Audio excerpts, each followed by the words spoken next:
আজ জুমার দিনে বাড়াতে গুরুত্ব সহকারে 3টি আমল করুন। যা চাবেন তাই পাবেন, ভাগ্য খুলে যাবে, পাহাড় পরিমাণ গুনাহ মাফ হবে, আল্লাহ তাআলা গায়েবী সাহায্য প্রদান করবেন। জুমার দিন অত্যন্ত বরকতপূর্ণ একটি দিন, ফজিলতপূর্ণ একটি দিন, মাহাত্ম্যপূর্ণ একটি দিন, তাৎপর্যপূর্ণ একটি দিন। জুমার দিনে অথবা রাতে কোনো মুমিন মুসলমান যদি ইন্তেকাল করে মারা যায়, আল্লাহ পাক রব্বুল আলামিন তাকে কবরের ফিতনা, কবরের সওয়াল জবাব, কবরের আযাব থেকে নিরাপত্তা দান করবেন। আল্লাহ তাআলা তাকে শহীদি মর্যাদা দান করবেন। জুমার দিন আল্লাহ তাআলা নূর প্রদান করে থাকেন, অসংখ্য অগণিত নারী পুরুষদেরকে ক্ষমা করে দেন, তাদের দোয়াকে কবুল করেন।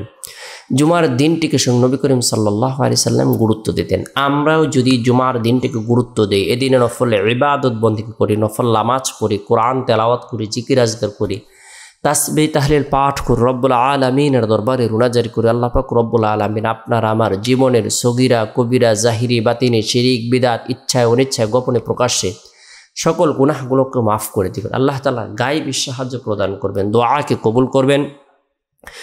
জুমার দিনের বিভিন্ন আমলের কথা হাদিসে উল্লেখ রয়েছে। এর মধ্যে থেকে আমরা গুরুত্বপূর্ণ আজকে 3টে আমলের কথা জানবো, বুঝবো এবং আমল করার জন্য চেষ্টা করব। 1 নম্বর আমল হলো জুমার দিন সূরাতুল কাহাফ তেলাওয়াত করব। আমরা যারা কোরআন পড়তে পারি, আমরা যদি সূরাতুল কাহাফ আমল করে আল্লাহ তাআলার পক্ষ থেকে আপনাকে আমাকে বিশেষ ফজিলত প্রদান করা হবে, বিশেষ নিয়ামত প্রদান করা হবে। 1 নম্বর ফজিলত হলো, যে ব্যক্তি জুমার দিন সূরাতুল কাহাফ আমল করবে, তেলাওয়াত করবে, আল্লাহ পাক রব্বুল আলামিন তাকে দাজ্জালের ভয়াবহ ফিতনা থেকে নিরাপত্তা দান করবেন। যে ব্যক্তি জুমার দিন সূরাতুল কাহাফ আমল করবে, তেলাওয়াত করবে, আল্লাহ পাক রব্বুল আলামিন তার জন্য 70,000 ফেরেশতা নিযুক্ত করে দিবেন। এই 70,000 ফেরেশতা দীর্ঘ 1 সপ্তাহ পর্যন্ত তার জন্য মাগফিরাত কামনা করতে থাকবে। যে ব্যক্তি জুমার দিন সূরাতুল কাহাফ আমল করবে, তেলাওয়াত করবে, আল্লাহ পাক রব্বুল আলামিন তার ঈমানের মধ্যে একটি নূর প্রদান করবেন, যে নূর দীর্ঘ 1 সপ্তাহ পর্যন্ত তার অন্তরের মধ্যে আলোকিত অবস্থায় থাকবে, চমকাইতে থাকবে। সুবহানাল্লাহ। আমরা জুমার দিন ফজরের নামাজের পর থেকে নিয়ে জুমার নামাজের আগ পর্যন্ত যে সময় রয়েছে, এই সময়ের মধ্যে সূরাতুল কাহাফ আমল করার জন্য, তেলাওয়াত করার জন্য চেষ্টা করব। এরপরে জুমার দিন 2 নম্বর যে আমলটি আমরা গুরুত্ব সহকারে করব, সেটি হলো জুমার নামাজ সম্পূর্ণ করার পর, মা বোনেরা জোহরের নামাজ সম্পূর্ণ করার পর নিরিবিলি এক পরিবেশের মধ্যে বসে গুনাহ মাফের উদ্দেশ্যে তওবার নিয়তে 100 বার ইস্তিগফারের আমল করব। আস্তাগফিরুল্লাহ রাব্বি মিন কুল্লি যামবি ওয়া আতুবু ইলাইহি, আস্তাগফিরুল্লাহ রাব্বি মিন কুল্লি যামবি ওয়া আতুবু ইলাইহি। যে ব্যক্তি ইস্তিগফারের আমল করবে, যদিও তার গুনাহ সমুদ্রের ফেনা পরিমাণ হয় না কেন, মরুভূমির বালুকা রাশি পরিমাণ হয় না কেন, পৃথিবীর সমস্ত দিন পরিমাণ হয় না কেন, পৃথিবীর সমস্ত রাত পরিমাণ হয় না কেন, আকাশের তারকা পরিমাণ হয় না কেন, তবু আল্লাহ পাক রব্বুল আলামিন তার গুনাহকে মাফ করে দিবেন। সুবহানাল্লাহ।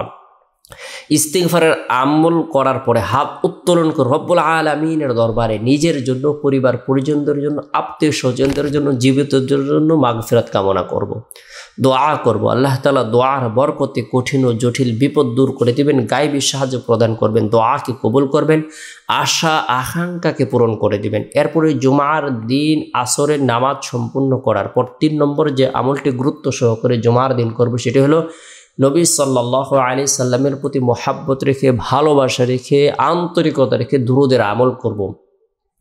আল্লাহুম্মা সাল্লি আলা মুহাম্মাদিন নাবিয়িল উম্মি ওয়া আলা আলিহি ওয়া সাল্লিম তাসলিমা। যে ব্যক্তি দুরূদের আমল করবে, আল্লাহ পাক রব্বুল আলামিন তার উপর খাস রহমত বর্ষণ করবেন, তার গুনাহকে মাফ করে দিবেন, তার পদমর্যাদাকে বৃদ্ধি করে দিবেন। এই গুরুত্বপূর্ণ 3টি আমল আমরা করব। গুরুত্বপূর্ণ এই 3টি আমল যদি আমরা প্রত্যেক জুমার দিন করি, আল্লাহ তাআলা আপনাকে আমাকে এত বেশি কল্যাণ প্রদান করবেন, আল্লাহ তাআলা পেরেশানি মুক্ত জীবন দান করবেন, অভাব মুক্ত জীবন দান করবেন, দুঃখ মুক্ত জীবন দান করবেন, কষ্ট মুক্ত জীবন দান করবেন। অর্থাৎ আল্লাহ তাআলা গায়েবী সাহায্য প্রদান করবেন, দোয়াকে কবুল করবেন।